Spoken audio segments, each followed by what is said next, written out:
Hey guys, आप सभी का वेलकम है गुरुकुल हब यूट्यूब चैनल पर। आज एक बहुत इंपॉर्टेंट टॉपिक पर वीडियो लेकर आया हूं, वो है नॉर्मलाइजेशन। आंसर की आने के बाद काफी सारे बच्चों के दिमाग में नॉर्मलाइजेशन को लेकर संशय बना हुआ है कि क्या नॉर्मलाइजेशन के बाद उनका स्कोर बढ़ेगा या फिर नहीं बढ़ेगा या फिर घट भी सकता है।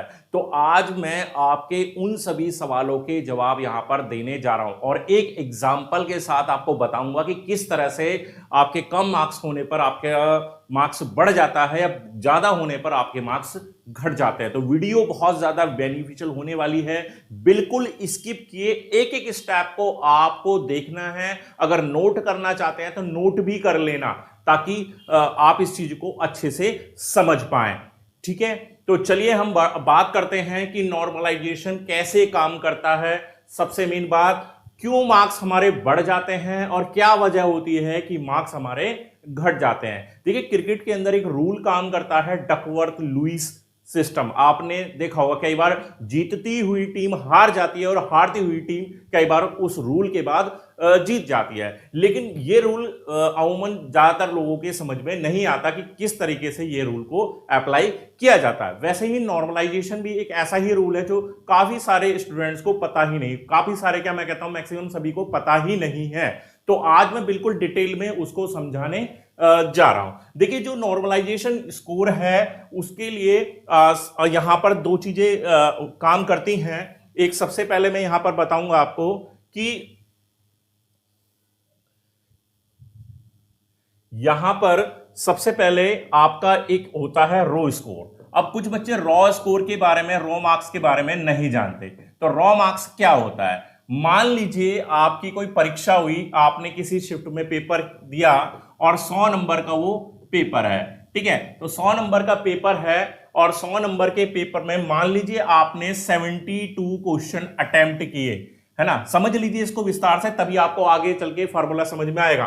तो 72 आपने अटेम्प्ट किए और मान लीजिए आपने उसमें 12 क्वेश्चन गलत कर दिए। ठीक है, 12 क्वेश्चन आपने वहां पर गलत कर दिए। तो 72 में से आप 12 डिडक्ट कर लेंगे तो आपका कितना स्कोर बन जाता है? यहां पर 60 बनता है। लेकिन उस एग्जाम में अगर नेगेटिव मार्किंग है, जैसे रेलवे में 1/3 की नेगेटिव मार्किंग है, 1/3 नेगेटिव है, तो इसका मतलब जितने आपने गलत किए हैं उसका 1/3 यानी कि 3 चौक 12, यहां पर आपके 4 मार्क्स और कम हो जाएंगे। तो आपका 56 का स्कोर यहां पर बना। ये जो 56 है, ये जो 56 है, ये आपका रॉ स्कोर होता है। रॉ स्कोर या रॉ मार्क्स जिसको हम बोलते हैं, है ना। एक चीज और होती है एग्जाम के अंदर, वो होता है आपका एवरेज मार्क्स। एवरेज मार्क्स मतलब एवरेज मार्क्स कैसे होता है, एवरेज मार्क्स कैसे निकाला जाता है? मान लीजिए अभी पेपर फिलहाल एक शिफ्ट 2 शिफ्ट में हुआ है ना। पहले 3 शिफ्ट में पेपर हुआ करता था, तो हम 2 ही शिफ्ट मान लेते हैं। मान लीजिए एक शिफ्ट में बच्चों ने एग्जाम दिया, कोई भी एक पर्टिकुलर डेट मान लीजिए, कोई भी डेट, उसकी एक शिफ्ट में जो बच्चों का एवरेज स्कोर आया 65 आया।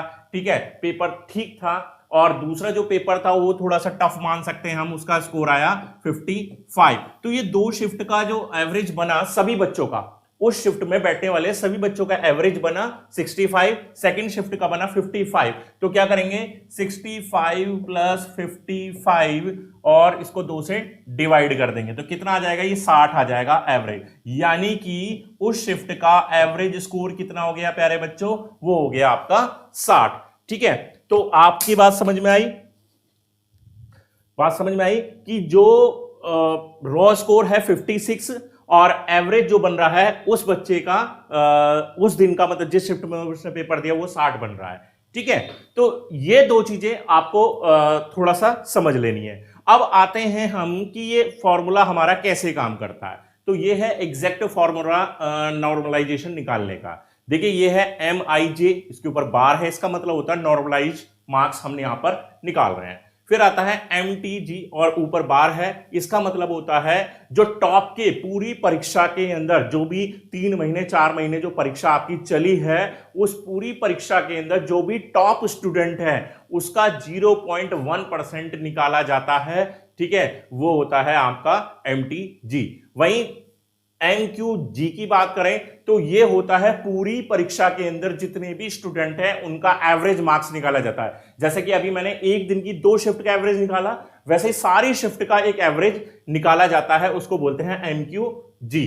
फिर नीचे आता है MTI। इसका मतलब क्या होता है, जिस शिफ्ट में आप पेपर दे रहे हैं उस शिफ्ट के टॉप स्टूडेंट के स्कोर का 0.1 लिया जाता है। इन दोनों में फर्क क्या है, ऊपर वाले MTG और MTI में क्या फर्क है कि यहां पर शिफ्ट के हिसाब से 0.1% निकाला जा रहा है, वहां पर पूरे परीक्षा का 0.1% निकाला जा रहा है टॉप स्टूडेंट का। ठीक है, वहीं MQI क्या है, यहां एवरेज निकाला जा रहा है शिफ्ट के हिसाब से, यहां एवरेज निकाला जा रहा है पूरी परीक्षा का, यहां पर एवरेज निकाला जा रहा है शिफ्ट के हिसाब से, जिस शिफ्ट में आपने परीक्षा दी है। ठीक है, फिर आते हैं MIJ। MIJ क्या रहेगा, आपका रॉ स्कोर, आपने कितने मार्क्स वहां पर हासिल किए हैं। MQI वही सेम, एवरेज निकाला है शिफ्ट के हिसाब से, प्लस MQG ये हो गया आपका टोटल एवरेज मार्क्स। ठीक है, अब ये फॉर्मूला जब आपकी समझ में आ जाता है तो अब ये देख लेते हैं कि ये काम कैसे करेगा। मेरे पास एक कुछ मैंने नंबर लिए हैं, उसके हिसाब से मैं आपको अच्छे से समझा देता हूं कि ये कैसे काम करेगा। ठीक है, तो ले लेते हैं MTG। हम मान लेते हैं कि पूरी परीक्षा के अंदर जो टॉप स्टूडेंट है, टॉप लेवल वाले, तो 0.1% निकालने के बाद उनका जो निकलता है वो आता है, मान लीजिए 80 का स्कोर बनता है, माइनस MQG टोटल बच्चों का एवरेज मार्क्स निकाला जाए तो वो हमारे पास आया 55। ठीक है, टोटल 0.1% है शिफ्ट के हिसाब से, जिस शिफ्ट में आपने परीक्षा दी उसके हिसाब से मैं मान लेता हूं, चलो आपके पेपर में 85 का रहा, अच्छा परफॉर्मेंस था बच्चों का और 85 उन्होंने दिया। ठीक है, वहीं एवरेज निकाला जाए अगर सारे बच्चों का, मतलब टॉप वालों ने तो 85 कर दिया, टॉप वालों ने तो 85 कर दिया जो टॉप स्टूडेंट थे, लेकिन जो बाकी बच्चे थे अगर देखा जाए तो उनके मुकाबले काफी खराब परफॉर्मेंस दे पाए, तो टोटल जो एवरेज निकल पाया वो केवल 50 ही निकल पाया। ठीक है, ये हो गया। इसके बाद आपका ये MIJ जो आपका रॉ स्कोर है, रॉ स्कोर आपने मान लीजिए 70 किया उस दिन, या जो हमने पिछला अपना ले रखा था वही 56 भी हम ले सकते हैं। ठीक है, मैंने मान लीजिए 70 रख लिया, आप 56 कुछ भी रख के आप निकाल कर देख सकते हैं एक बार, है ना। और ये हो गया आपका 50 सेम यही वाला, और ये हो गया आपका प्लस में MQG, ये हो गया 55। तो आप इसको कैलकुलेट कीजिए भाई, ये कितना आ जाएगा, ये आपका आ जाएगा 80 माइनस 55 कितना हो जाएगा, यहां पर कर लेता हूं मैं, ये हो जाएगा आपका 25, और ये हो जाएगा जी आपका 35, और ये हो गया आपका 20 प्लस 55, 5 चौक 20, 5 सत्ते 35, 25 चौका 100/7 प्लस 55, तो 14 सही 2/7, 14 पॉइंट आएगा, 14 70 98 बचेगा 2 और 7 1 लगभग 3 मान लेते हैं, चलिए 55, तो कितना आ गया 55 और 14 69 पॉइंट, तो 69.3, तो कितना फर्क पड़ा 69.3, यानी कि उसका स्कोर भैया 70 तो था ही रॉ स्कोर, तो उसके मार्क्स थोड़े से कम हुए हैं 0.7। तो कम होने की जो संभावना रहती है इसीलिए कम रहती है, कम होने की संभावना इसलिए कम रहती है। मैं एक एग्जांपल और आपको दूंगा ताकि चीजें आपको और ज्यादा बेहतर तरीके से समझ में आ जाए। मैं एक एग्जांपल और लेता हूं, मान लीजिए हमारा जो इस बार टॉप वाला जो बच्चा है और उसका जो 0.1% है वो 80 बैठ रहा है। ठीक है, एवरेज बैठ रहा है वहां पर 60, एवरेज बैठ रहा है वहां पर 60। ठीक है, और उसी के विपरीत 0.1% देखें हम शिफ्ट के हिसाब से, अगर शिफ्ट के हिसाब से देखें तो कितना बन रहा है, वो इस बार 85, इस बार भी 85 बन रहा है। लेकिन यहां पर अगर बात करें एवरेज की बात करें तो वो थोड़ा ज्यादा कम हो गया, यानी कि वो चलो उसे बढ़ा देते हैं, इस बार 70 रखते हैं, इसको इस बार 70 कर लेते हैं, 70 कर लेते हैं। और बच्चे का जो रॉ स्कोर आया वो 65 आया प्यारे बच्चों, और ये वाला स्कोर 70 हो गया, प्लस ये हो गया आपका 60। देख लो फॉर्मूले से मैच करके, कोई कंफ्यूजन ना हो किसी भी तरीके का। ये देखिए, यहां हमने क्या रखना है, टॉप जो 0.1% टॉप कैंडिडेट है ना, और ये टोटल एवरेज हो गया। यहां पर टोटल 0.1 शिफ्ट के हिसाब से है या एवरेज शिफ्ट के हिसाब से, रॉ मार्क्स है। यहां पर आपका जो है ये वाला एवरेज शिफ्ट के हिसाब से, और ये हो गया आपका टोटल एवरेज मार्क्स पूरे पेपर का, होल पेपर का। ठीक है, तो अब इसको कैलकुलेट करके देख लेते हैं भाई। यहां पर क्या बनना है, ये 20 हो गया, ये 15 बन गया, ये बन गया जी माइनस का 5 और ये प्लस का 60 बन ही रहा है। ठीक है, तो 5 दिया 15, तो ये हो गया 6.66 माइनस में, और ये है आपका 60। तो प्यारे बच्चों कितना आएगा, 53.33 के समथिंग उसका स्कोर बनेगा यहां पर। ये हो गया उसका नॉर्मलाइजेशन स्कोर, नॉर्मलाइज्ड स्कोर। और किस बच्चे का हो गया, जिसका मार्क्स पहले 65 बन रहा था, कितना मार्क्स बन गया उसका, 53 मार्क्स बन गया। तो यहां पर मार्क्स उसका घटा है। ठीक है, घटा है। तो किन चीजों पर यह चीज मायने रखती है, मैं फॉर्मूले पर जाता हूं।